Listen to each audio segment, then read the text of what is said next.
Magandang makulimlim na hapon. Panahon na nga ng tag-ulan. Tung araw na to mag-ride muna ako sa asawa ko. Nakakainip sa bahay. Masarap mag-ikot-ikot muna. Habang nag-iisip ano lulutuin.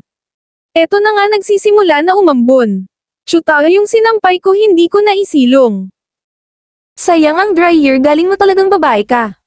Pa-relax-relax ka pa, baka bigla bumuhos ang ulan, ang hirap pa naman magpatuyo ng damit.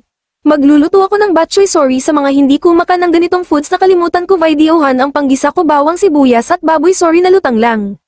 Ilagay na ang dugo, hayaan lang kung ulo, timplahan ng pangpalasa patis.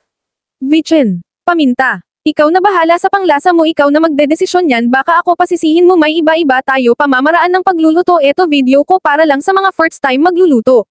Hindi naman ako galit, nagpapaliwanag lang, baka may tumaas ng kilay. Uy, wag ganon, maglagay tayo ng tubig, konti lang, pang 2 baso lang pakuluan, tapos hayaan kung ulo, parang dugo mo kumukulo sa galit siya.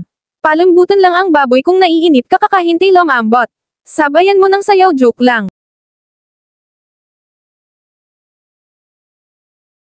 Kapag okay na ilagay ang miswa, hindi ko alam kung ano tawag dyan ng iba. Haluin mo para hindi mamuo ang miswa. Ang hirap mag-edit ng video sa oras na inaantok na ko. Pakuluan ulit.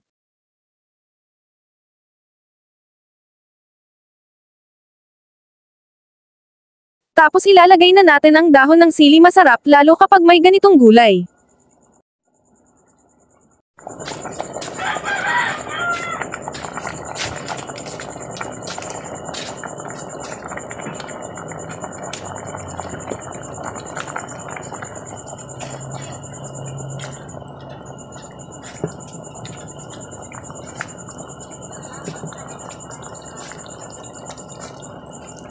sa wakas natapos rin ang kahibangan ko, sana masarap tong niluto ko. Happy day, happy eating guys.